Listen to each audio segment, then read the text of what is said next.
Hello and welcome to the GPAT Neighborhood. I'm your host, Steve Rowe, and with me today is Dr. Stanley Riggs, Distinguished Professor of Geological Sciences at East Carolina University and a well-known researcher on the ecology of coastal areas and the North Carolina coast in particular.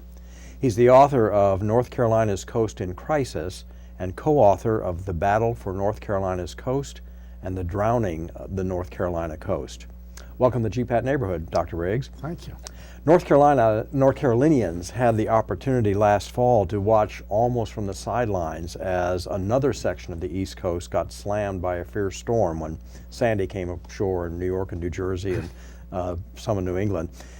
In addition to letting our coastal residents and property owners breathe kind of a sigh of relief, did Sandy teach us anything that might help coastal Carolina during future hurricanes and tropical storms? Absolutely. It did not miss us. Well, that's true. Offshore Right. storms are a very important part of the whole dynamics. And this particular storm was coming up the Gulf Stream, and most of the storms that come up the Gulf Stream are North Carolina hits. Right. This particular one, we happened to luck out in that we had a high pressure sitting up here, which forced it out around us. Mm-hmm. But even as an offshore storm, it was a big enough storm, and it took long enough to go by North Carolina that it built up a real sea, a very large sea, and it happened to come by on a spring tide of a full moon, associated with a full moon, and so it just pounded for days. Really? And the storm surge overwashed many of the islands down there, took out roads and some buildings and houses on the beach, and so it was not a non-event for North Carolina. And we are right now still paying the price for that storm. We're having to rebuild large segments of Highway 12, and most of the beach communities are looking for new sand and pumping new sand back up on the beach. It did a number. Then in that regard, then it sort of echoes what happened when Irene came ashore in 2011. Are storms like these becoming the rule, or are they still exceptions? No, they're not exceptions. We live by storms. We get a lot of them. We've plotted the number of storms that within a 200-mile radius of Cape Lookout over the last 150 years, and we plotted 252 tropical storms moving within 200 miles of Cape Lookout. And 93 of those 252 were hurricanes of categories 1, 2, and a rare occasional Hurricane 3. But what that says is that in 150 years, if you get 250 storms, and I include the tropical storms in here because tropical storms can do almost as much work as the hurricane, particularly if you get 2 or 3 in a row. They're like the boxer. The first punch just sort of sets the stage. The second one makes you the woozy, and the third puts them on the deck. Right. Well, if we in these storms, they're driven by the upper atmospheric movements and distributions of high and low pressure systems, and so when this atmosphere sets up, we usually get 2 or 3 in a row. And historically, that's, for example, Hazel was in 1954, was the third major hurricane in 6 weeks. And it just pummeled the coast because it was already set up and so forth. And so, but if we take another look at those 252 storms and we plot them through time, what we see is that there's a decadal scale of more intense and more frequent storms and lower intensity.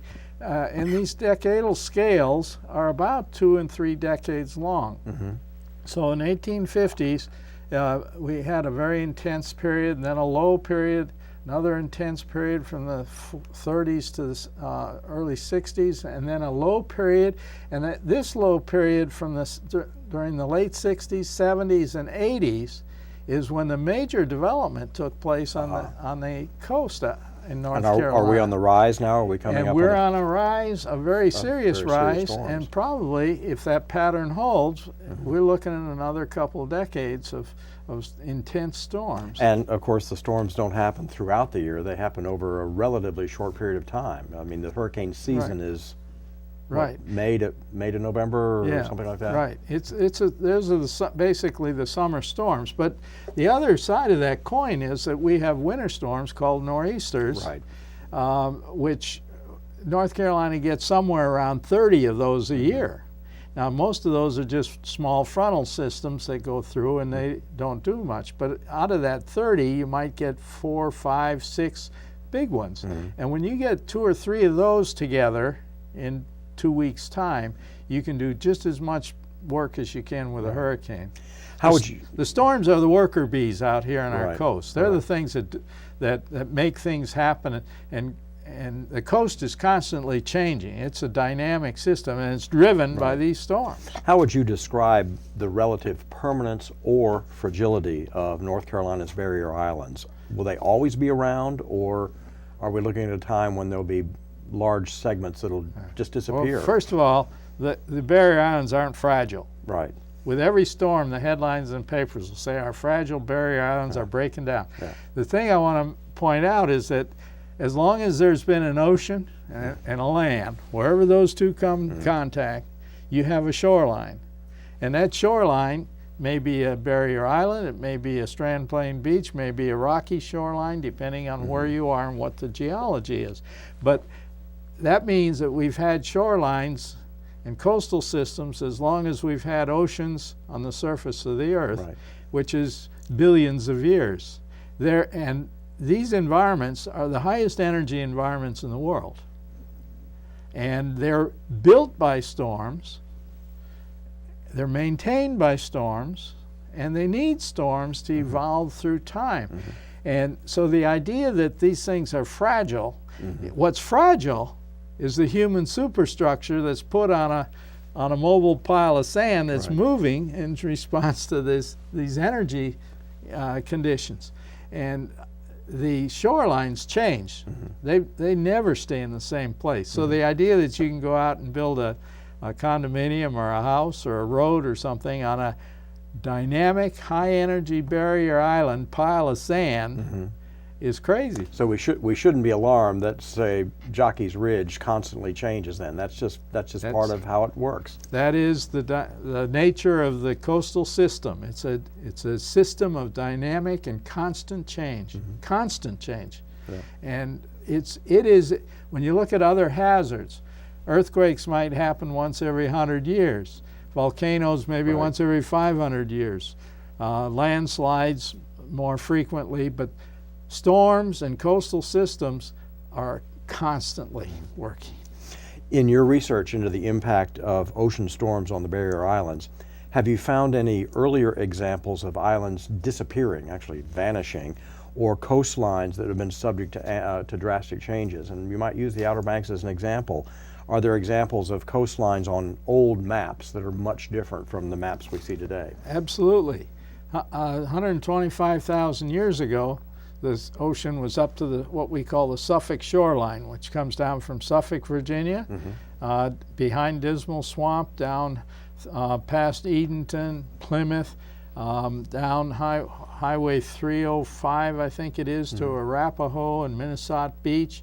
That shoreline, and in fact, the Main Street in Beaufort and Moorhead, all the way down through Camp Lejeune, and Wilmington is built on the Paleo Cape Fear. That shoreline was occupied at the last time that the climate was as warm as it is today. And it would take a major increase in global temperatures of a couple degrees with enough ice melting off of Greenland and Antarctica to raise sea level about 20 to 25 feet to be back to that shoreline. Now, we don't anticipate that happening in the next several centuries, but if global climate change follows those same patterns, we'll be back there one day. You said you looked at patterns of storms back to the 1850s. Is the map much different between the 1850s and now? Or they say yes. the Carolina map? Very much so. Really? The you take Cape Hatteras Lighthouse. Cape Hatteras Lighthouse was built in 1870. And they were very good engineers. And when they finished working on the lighthouse, at the end of the day, they wanted to go fishing. And they had to walk 2,300 feet approximately to get to the ocean. So the lighthouse was built far back from the shoreline. Starting in 1969, the shoreline was right at the base of the lighthouse and threatening the lighthouse, and we put in rocks and steel and even pavements trying to hold the lighthouse where it was, and finally decided we can't. If we want to save the lighthouse, we have to pick up and move it. So in 1999, the Park Service moved it 2,900 feet inland. Well, that's enough to get it another 100 years, maybe 50 years, 100 years, something. But it will have to be moved again if things continue the way they're going. Okay. Before your most recent book, you published North Carolina's Coast in Crisis. Now, that was a 2009 report that indicated that considerable damage could be done to the coastal Carolina area unless steps are taken to better plan for potential catastrophic storms and continued development. What led you to your conclusions, and what do you suggest be done to prevent those catastrophic damages? Well, having worked on the coastal system of North Carolina for the last half century, I started about 50 years ago working on this, and watching it change and evolve, it became very clear that when you have hundreds of houses that are in the surf zone, they weren't built in the surf zone. Right. In fact, the North Carolina has a very good CAMA program, a coastal area management program that requires you to build so far behind. Well, if we got hundreds of houses in the surf zone, that tells us that things are moving. And in many parts of our coast, an oceanfront property, an oceanfront house, won't make it through a 30-year mortgage unless we spend lots of money pumping sand, and now people are desperate. They want to start hardening the shoreline, fix it. Well, if we do that, we won't have a barrier island, first of all, and we'll lose our beaches. And we shouldn't go there. But the fact is that we have 25 miles of Highway 12 that's in the ocean on a regular basis and having to be rebuilt to the tune of several hundred millions of dollars, trying to hold it. We've got all these houses that are threatened. We have... And they're not inexpensive houses either. No. Prior to 1995, there were 15 miles of North Carolina coast that were being renourished with sand on a regular basis, paid for by the federal and state government mostly. And they've been doing that for up to 50, 60 years. Now, today, we have 125 miles of beach communities that want sand right now so they can maintain their tourist industry. Well, if you go from 15 miles to 125 miles, that's a tenfold increase. That should tell us that things are changing. And there's some islands out there that have decreased in width by 75% since 1850. Places out on that area between Buxton and Avon and the Pea Island, those islands are melting away. And they have melted away in the past before humans had anything to do with this. The history of change in the rate of sea level rise, if it slows down a little bit, we can build some of those beaches. We go into building mode. But if we speed it up and all of a sudden sea level starts to go really fast and the storm intensity increases, then we're wiped out. And so what we have to do, we have to get smart about the way we use the beach. We don't have to walk away from it, but we have to get smart about the dynamics. If we're going to manage a system that's as active and high energy as that system is out there, then we got to understand how it works. And you can't take a Raleigh and move it out on the barrier islands. It doesn't work. Right. And you can't even take your garden from Raleigh and put it out there. If you're going to move to the beach, accept the fact that you've got certain kinds of vegetation that can tolerate salt water. and to try to grow a garden like you'd have back home, go to the beach to experience what the beach is, and you build beach cottages, not McMansions. Not McMansions, right. And it's things that we can pick up and move and get out of harm's way. That ocean front is the highest energy zone in the world because those storms keep coming and coming and coming. And yet we sell it for millions of dollars per lot. Now that's crazy to me. You're watching the GPAT Neighborhood, and our guest is Dr. Stanley Riggs, professor of geological sciences at East Carolina University and a well-known expert on threats to the coastlines.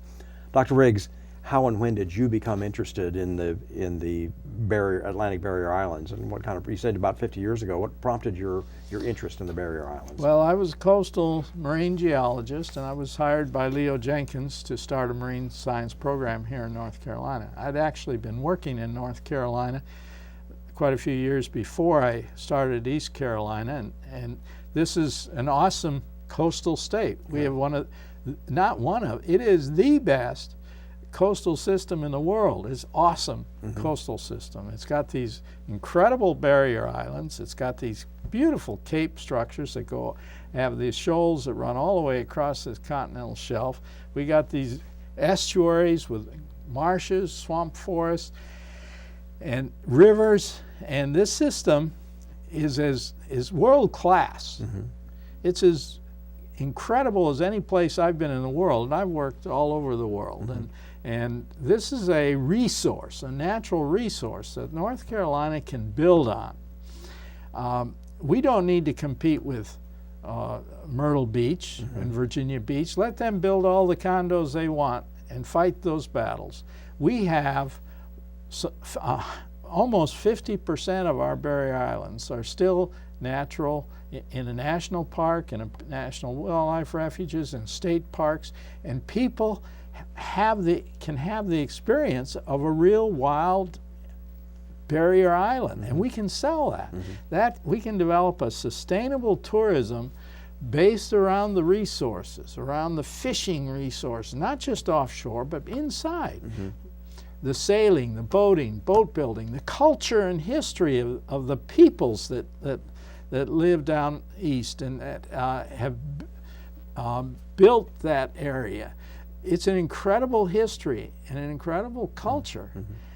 We just have to learn how to do that a little bit better than we've been doing it. In your more recent book, The Battle for the North Carolina Coast, you and your colleagues at ECU expand on the subject of your earlier report, and you also take to task some of the efforts to preserve the Outer Banks in their current state. Why is that?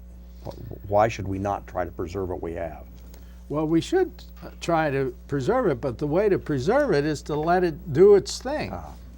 If we try to go in there and artificially engineer that system so that we can move a Raleigh-type development out there and survive, it will no longer be a barrier island. We have to recognize what it is. We have to recognize the energy that's involved in this and the flow and the changes that occur on a regular basis. For example, right now we're getting ready to build a new bridge across Oregon Inlet across Oregon Inlet. And the old bridge is way outdated. Something has to happen here.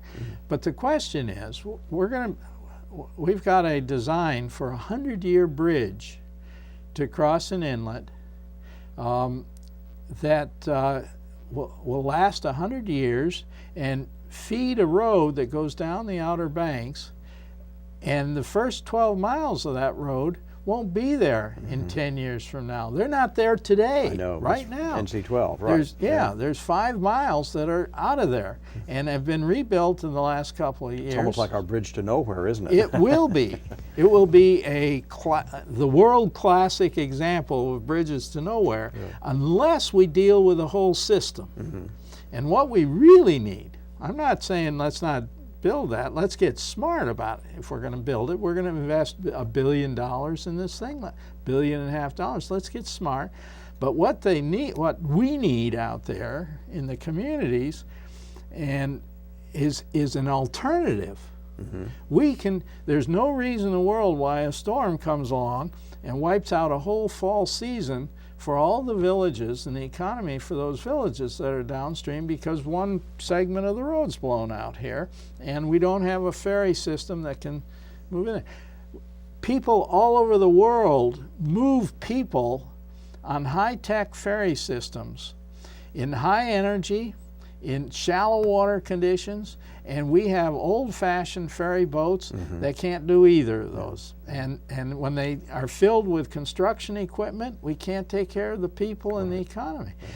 We can put ferry system, a high-tech ferry system in there, and we can connect those Outer Banks with all the little villages inland, and we can move people, we can bring in ecotourism like this state's never seen before, and we can build that economy in a positive way if we start to think smart about dynamics. Yeah. Now you've said you've been around the world and you're familiar with the similar systems in other areas. Are other American barrier islands at similar risk to the North Carolina islands? I'm thinking of Texas and the Gulf Coast, or along the Pacific Ocean, or Alaska, anything Absolutely. like that? Are they really? Yeah, absolutely. We never hear about them, and I just wondered, but... Because it's a regional, it's a local problem. Everybody's got their own problem. Sandy went in and wiped out Long Island and New Jersey beaches, just took them off the map. And you'll hear about that for a long time. Almost every other year, storms go into Galveston, Texas, and take out those beaches. And Florida beaches get whomped more than North Carolina, because almost every hurricane ultimately comes across Florida in some fashion. And most of their shores are already engineered, and we don't have to go there. Is anybody else doing smart planning, either in America or in other countries, where barrier islands get slammed by storms? Well, there's a lot of people talking about it, but when the storm happens, the tears flow, and what you hear over and over and over again coming out of Sandy is we're going to build it back like we were. And same with New Orleans. And well, yes, we need to build it back, and we can, but let's not think about building back the same way, because if we do, it'll just get knocked out again. We can build it back in a better way. The 2012 North Carolina legislature created some controversy after basically rejecting research by well-respected scientists, I think we're part of that, on the projected sea level rise, mainly because of the impact your projections would have on coastal development. And instead, they want a much lower prediction of sea level rise because of the projected rates would have a serious impact on oceanfront development. In your estimation, is this a case of politics throwing out science? Absolutely. They threw the science right underneath the train. But it was totally uncalled for. It was ignorance, and what they've done is put the citizens of North Carolina that are desperately trying to fix these problems and learn how to live with them, they threw them under the train too. And if Sandy had come ashore here and we'd gotten the big lick from Sandy, our legislature would be largely responsible. Now, not totally, but ultimately, if they continue with that attitude, that we don't want to educate the public and we don't want to acknowledge the natural dynamics down there, then I think that what they've done is given us a death sentence. Really? Yeah. Where do those conflicting arguments stand now? Was there legislation actually passed, and is that the bill I think that the governor did not sign but still went into effect? Yes. Okay. Now, when it was initially submitted, the initial bill was really an ugly bill, in my opinion. The public response to that bill forced the legislature and the intelligent component of the legislature, and I don't mean to be totally critical of our legislature, but they forced the people who were pushing this to back off somewhat, and it's only what they ended up passing is just a bad bill now. Oh, okay. It's a bad bill because it puts the whole argument in a moratorium and says let's work on it, but let's not talk about it again for 4 years or 5 years, whatever it is, and then we'll talk about it again. What do you see as the impact of this legislation over the next 5 to 10 years? What's likely to happen? We're going to get another bad storm, I guess. Oh yes, we will continue to get our storms. And people right now, if you drive out there, people are raising their houses left and right. They're already responding. They are tired of getting their feet wet. Right. And we even have towns out there that are building dikes around them now. The DOT is raising its roads higher. The military is absolutely working really hard at trying to maintain a military base that can last another 100 years at Camp Lejeune and Cherry Point and Norfolk shipyards. They're already underwater in Norfolk, and is it rising? They're spending millions and millions of dollars to resolve the problem. Well, we have our head in the sand here. Literally, yeah. How does one take into account the possibility of catastrophic damage from future storms versus all the local pressures to continue to allow new economic development? And I'm curious, what would happen when a future Hurricane Irene clashes with a new condominium? Who wins? Well, there's only one winner in this whole thing, and that's the ocean. The ocean gets the last vote, and the last. We can engineer things to a certain extent, but even then, the Dutch are coming to North Carolina because they've already made the decision that they have engineered their system as far as they can, and they have to start backing off, and they want to know. And they're getting smart about how do you live with these floods and these dynamics, and we have to too. It's kind of a broad question. Should we just stop, if there were some way we could do this, should we just stop all new development along the North Carolina coast, along the Outer Banks, and let the current property owners and business owners just kind of fend for themselves? Or is there maybe some step between building it up as it was and letting everything just kind of go to hell? No, we can't. We can't afford to. That's a multi-billion-dollar a year part of North Carolina's economy. We have to maintain the economy out there, and that means maintaining the infrastructure, maintaining the villages and the cities that are there. But we can do it better. We have to think in terms of how do we change that infrastructure? How do we change, for example, how do we get out of septic tanks, which are polluting our ocean waters? Because everybody's basically on septic tanks except for these new developments and condominium complexes. And we get stormwater runoff, which traps, and we've built highways so that there are depressions that just flood, and you have to pump the water out after a storm. Well, those things can all be improved, and particularly our highway system. Our highway system and our bridges, we have to do them. Some places they're adequate, but other places they're not. And we have to get some new alternative ways. We do not want to run away from the beach. The public won't let us. The public wants to be at the water. But if we lose the front row of houses in a storm, maybe what we need to do is have a new law that allows us to roll those property boundaries back, because rather than being like Raleigh where everything's absolute, or we give the next person, the second row, the right to have ocean front. I think we need a rolling buffer zone in the front, which we can use for tourism as public parks. We can put parking lots in there and things that aren't such a great loss when the next storm comes along. There's the other ways we can build long lots rather than checkerboard lots, so that a house, you can pick it up and just slide it back a little bit. We can't do that anymore. The old timers did it because they knew that they were going to have to move their houses back. You've been watching the GPAT Neighborhood, and our guest has been Dr. Stanley Riggs of the East Carolina University Department of Geological Sciences, a leading researcher and author on threats to the Atlantic Coast Barrier Islands. I'm your host, Steve Rowe, and until next time, goodbye.